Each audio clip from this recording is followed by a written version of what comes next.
पारा नंबर 30।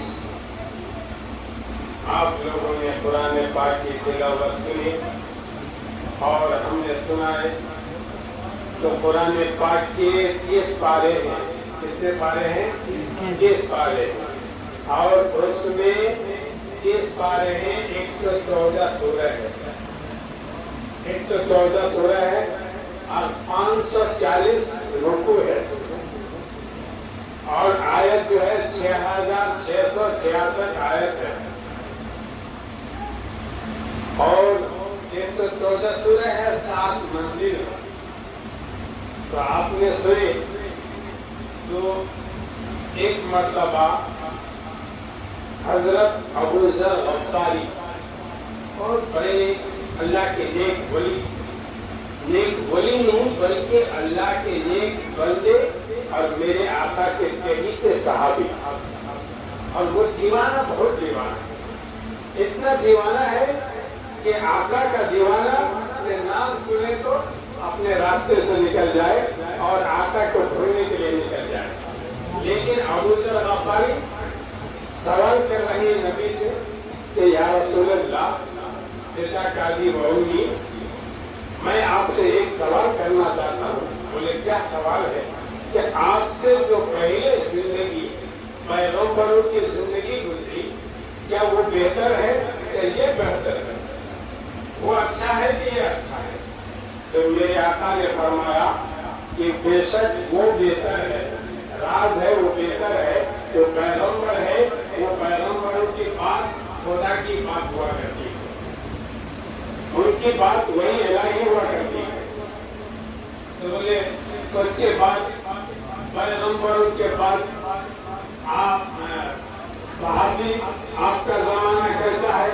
बोले ये भी जमाना बेहतर है कि जिन्होंने जिस नबी के सदक़े में दुनिया कायनात बनाई गई उसी नबी को देखकर लोग ईमान लेके आ रहे हैं, ये भी बेहतर है। तो बोले आपके बाद जो आएंगे वो कैसा रहेगा? ताकि वो और ज्यादा बेहतर होगा। बोले वो और ज्यादा बेहतर होगा। बोले कैसे वो बेहतर होगा? ताकि उस जमाने में, पहले जमाने में पैगंबर आए और उस जमाने के बाद नबी आए और नबी को देखकर ईमान लाए, और वो जमाना ऐसा आएगा जिस जमाने में नबी नहीं आएंगे और नबी नहीं मौजूद होंगे, नबी अपने मज़ार अक़सा पे मौजूद होंगे। उसी को देखकर, उसी का नाम सुनकर लोग ईमान लेके आएंगे। और कुरान पाक पहले किसमें था? पत्तों में था। कुरान पाक दरख्त के पत्तों में था, सितारों में था, एक जगह इकट्ठा नहीं रहेगा। लेकिन वो जमाना ऐसा आएगा कि मेरे उम्मती कुरान पाक कागज के वर्कों में लिखा रहेगा, उसी को पढ़ेंगे और उसी को पढ़कर हाफिज़ कुरान बनेंगे और लोग सुनेंगे या और आदमी पढ़ेंगे, तिलावत करेंगे, उसी को सुनकर उसे सुनेंगे, भरोसा देंगे। वो जमाना और बेहतर होगा। वो जो बगैर देखे ईमान लेके आएंगे। अबू जर गफ्फारी के जमाना है, तो अबू जर गफ्फारी का जमाना अब दूर खत्म होने का आया। तो लोग कहने लगे ये बताओ, रसूलुल्लाह का जमाना क्या बेहतर जमाना था? पैगंबरों का जमाना क्या बेहतर जमाना था? लेकिन रसूलुल्लाह के जमाने में जो शख्स थे, हम उससे मिलना चाहते हैं, वो शख्स है कौन है? वो कहाँ मिलेंगे? तो एक शेख दीवाने ने कहा कि अबू जर गफ्फारी जो है ना, ऐसा आदमी है, ऐसा दीवाना है, वो घर में नहीं है, उसका ठिकाना घर में नहीं है, उसका ठिकाना है जंगल में। तो बोले अच्छा जंगल में है? तो बोले चलो 3 आदमी मिले, 3 आदमी अबू जर गफ्फारी को ढूंढने के लिए निकले।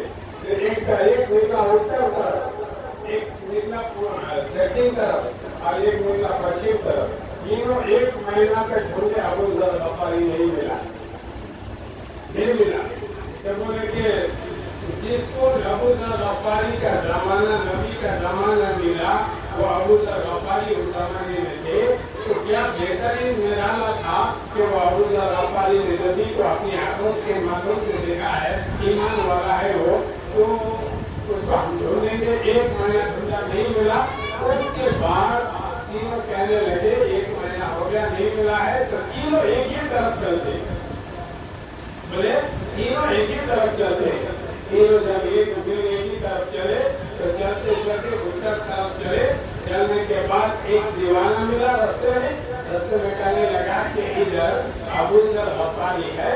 تو بولے ابو ذر غفاری کس کا نام ہے مجھے نہیں معلوم، لیکن ایک دیوانہ ہے خالی کنویں سے پانی نکالتا ہے، پانی وہ آگے بہتا ہے، وہاں سے پانی نکالتا ہے کھیت میں ڈالتا ہے، کچھ بھی نہیں کرتا ہے، خالی پانی ہی میں ڈالتا ہے، اس کا کام ہی ایسا ہے. تو بولے اچھا. بولے اس کے بعد جاؤ گے نا تو بات نہیں کرنا، سلام کرنا، سلام کر کے خاموش ہو جانا، کچھ نہیں کرنا. ہاں تو بولے ٹھیک ہے. جیسے چلے، چلنے کے بعد 1 دن نہیں 15 دن چلے. کتنے دن؟ 15 دن. تو یہ 30 دن، یہ 10 دن، 40 دن اور 5 دن، 45 دن ہو گیا. لے کر کھائے پیے چلے. تو ابو ذر غفاری کے بارگاہ میں جیسے ابو ذر غفاری کو دیکھا کہ پانی اٹھانا نکلا، ایک آدمی دوڑتا دوڑتے گندے پہ چلنا چاہا، لیکن پیر پھسلا اور وہ نیچے گر گیا. پیر پھسلا نیچے گر گیا. تو بولے کیا ہے بھائی پھسل گیا، میں نیچے گر گیا، پانی لگ گیا. یہ پانی تو ابو ذر غفاری نے اسے کچھ نہیں کہا. اپنے پانی کے راستے کو بند کر دیا اور اس کی طرف دیکھا. دوسرا آدمی سوچا کہ میں کیا کروں، ابو ذر غفاری کو ہاتھ ملاؤں، تو وہ بھی ایسے پھسلا کہ بیٹھ گیا. تیسرا آدمی چلا کہ میں ابو ذر غفاری کے رسی کو پکڑوں، وہ بھی نہیں پکڑ پایا. تو اتنے میں کرتے کرتے ابو ذر غفاری کو ہنسی آئی، مسکرانے کے بعد کہنے لگے کہ کیا پتا تمہارا مقصد حاصل ہوا ہے. تو بولے مقصد اے ابو ذر غفاری، آپ کو دیکھ کر مجھے بہت یاد آ رہا ہے کہ رسول اللہ کا زمانہ آپ نے پائے ہیں تو آپ سے کچھ ملنے کے لیے آیا تھا. تو بولے وہی تو بات ہے کہ تم نے رسول اللہ کو نہیں پایا، اس کے زمانے کو بھی نہیں پایا. جس نے رسول اللہ کو دیکھا اس کو تم دیکھنے کے لیے ملنے کے لیے آیا ہے، تمہارا مقصد حاصل ہو گیا ہے. تو بولے کہ آپ پانی نکال کے کیوں پھینک رہے ہیں، میری طرف غصہ بھی نہیں کیے اور مسکرا دیے. بولے کہ یہی تو میرے آقا کا فرمان ہے کہ اللہ تبارک و تعالیٰ کا آخری نام ہے الصبور. جب بھی غصہ آئے تو غصہ کو ٹھنڈا کر لو، اور اگر تم نے غصے کو اور آگے بڑھا دیا تو یہ تم رسول اللہ کی امت میں سے نہیں ہو، اس سے بعد میں سے ہو، اور تم اسلام کو کہیں سمجھ نہیں سکتے ہو. اسی لیے میں نے تمہارے اوپر غصہ نہیں کیا ہے. اس لیے تو کہنے لگے کہ یہ پانی کیوں بہا رہے ہو. کہا پانی بہانے کا مقصد یہ ہے کہ میں لوگوں کے غصے کو ٹھنڈا کر رہا ہوں، اور میرا کام ہی کیا ہے، میرا کھانا پینا نہیں ہے، کچھ نہیں ہے، بس اللہ تعالیٰ کا ذکر کھلوں سے کرتا ہوں. اسی سے میرا سکم بڑھتا ہے، اسی سے میرا رزق بڑھتا ہے، اسی سے میری کامیابی بڑھتی ہے. کہ بولے کہ اے ابو ذر غفاری، آپ کب ملیں گے؟ کہ آپ نے تو ایسے ملاقات کیے. بولے کہ ملاقات کیے تو آؤ.